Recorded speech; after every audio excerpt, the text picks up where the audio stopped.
La réussite d'AXA en 30 ans et qui l'a mené à une position dans laquelle, depuis 6 ans, AXA est la première marque mondiale dans le secteur. Elle repose sur la combinaison d'une vision, d'équipe et d'une capacité d'exécution. La vision, c'est celle qui a été développée par Claude Bébéar quand il était au rêne du groupe. Vision qui conduisait à penser qu'en matière d'assurance, acquérir une taille globale était important pour une réussite durable et que ce métier trouverait à se développer dans un certain nombre d'économies autres que les économies mûres. Les équipes, elles ont été extrêmement importantes parce que l'assurance est un métier de personnes, un métier d'hommes et de femmes qui sont proches de leurs clients, qui sont capables d'être imaginatifs sur les produits qu'ils dessinent et qu'ils proposent. Et l'exécution, elle a été clé parce qu'il ne suffit pas d'avoir une vision et une stratégie. Il faut aussi être capable, d'une façon extrêmement rigoureuse, de l'exécuter. Et cette stratégie, elle s'est exécutée en 30 ans, d'abord au travers d'opérations d'acquisition de groupes qui étaient parfois plus importants que nous, comme l'UAP, et puis ensuite d'éléments qui sont venus être de bons compléments à ce que nous avions déjà en termes de capacité de distribution ou en termes de présence géographique. Il y a 30 ans, AXA était une entreprise qui faisait moins de 5% de la taille qu'elle a atteint aujourd'hui, et ses moyens étaient très limités. Donc si le groupe en est arrivé là, c'est parce qu'il a su, je dirais peut-être un petit peu plus ingénieusement que d'autres, utiliser les moyens, même si ces moyens étaient limités, qui étaient mis à sa disposition. Donc je pense que l'équation gagnante, c'est une combinaison des moyens et de l'imagination. Le risque, l'insécurité, c'est quelque chose de consubstantiel à l'existence humaine et à toute activité entrepreneuriale et de développement. Et comme je pense que la finalité de l'homme sur cette terre, c'est d'être là pour essayer de construire quelque chose, le risque ne cessera pas d'exister. Donc je pense qu'il faut avoir en face de cette situation une attitude qui est une attitude détendue, de compréhension, d'analyse et de recherche de solutions. Nous sommes des organisations qui sont essentielles à la stabilité et au bon fonctionnement des sociétés. Parce que notre mission, c'est de mutualiser les risques et en les mutualisant, de les rendre supportables par la société.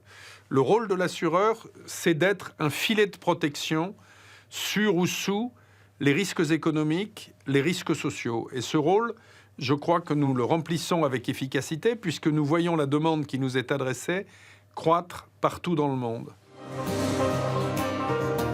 Essayer de s'interroger pour savoir ce que deviendra l'assurance au cours du XXIe siècle, c'est la question du jackpot, mais il y a quand même un certain nombre de lignes de force qui se dégagent. Je pense d'abord que le besoin de protection contre un certain nombre de risques, contre un certain nombre d'aléas, c'est un besoin qui ne va pas disparaître et qui va au contraire s'amplifier. Parce que le développement du monde et l'accès d'un nombre croissant d'individus sur la planète à une relative prospérité va conduire ces mêmes individus à vouloir la protéger, cette prospérité. Donc le besoin de solutions de protection, il va continuer d'augmenter.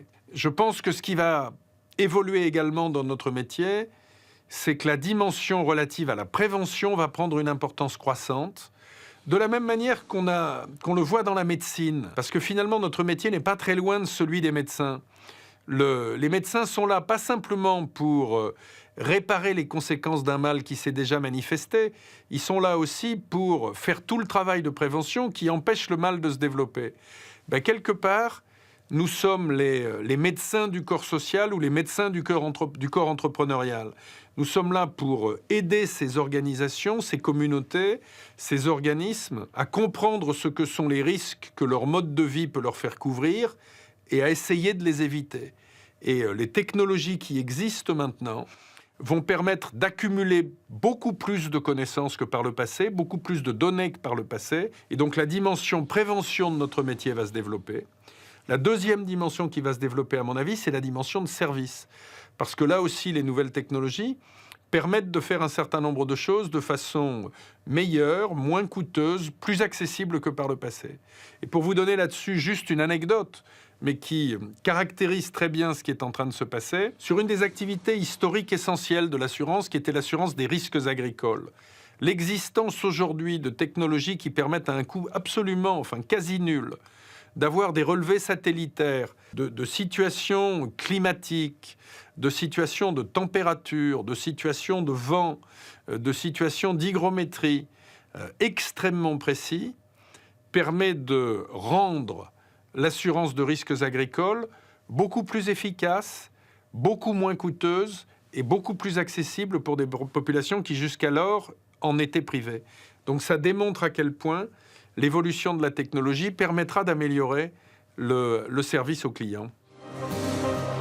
Pour qu'une entreprise dure, il faut qu'à chaque moment, il y ait des hommes, des femmes, des générations qui soient prêtes à prendre la relève. Et donc, il faut qu'il n'y ait personne d'indispensable.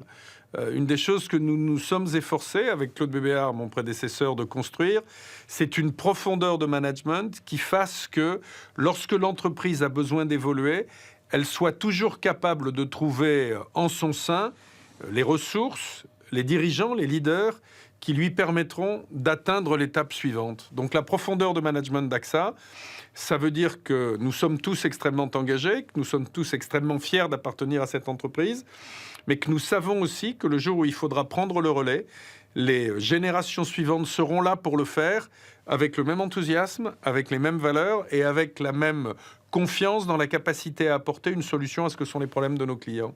Mais je pense que si AXA aujourd'hui est un modèle de réussite, c'est parce que l'ensemble des équipes dirigeantes d'AXA ont été animées par une vision commune et aussi animées de la conviction très forte que l'intelligence collective était supérieure à ce que pouvait produire l'intelligence individuelle. Et je pense que les modes de leadership modernes dans des sociétés qui sont des sociétés de plus en plus globales, mais aussi de plus en plus éclatées, de plus en plus granulaires, de plus en plus réactives. Le mode de leadership moderne, c'est un leadership participatif, c'est un leadership respectueux des autres, et c'est un leadership qui est capable de mettre les valeurs en avant et de les pratiquer. Beaucoup de gens aujourd'hui doutent de notre pays, doutent de sa capacité à réussir dans un monde qui change très vite. Je crois qu'AXA, comme d'autres entreprises, nous sommes bien entendu pas les seuls, AXA, comme d'autres entreprises, témoigne de ce qu'il reste une tradition, il reste une culture, il reste un appétit d'excellence française. Et nous sommes heureux d'en faire partie, heureux de pouvoir démontrer qu'il y a des raisons d'espérer et des raisons de croire que demain sera meilleur qu'aujourd'hui.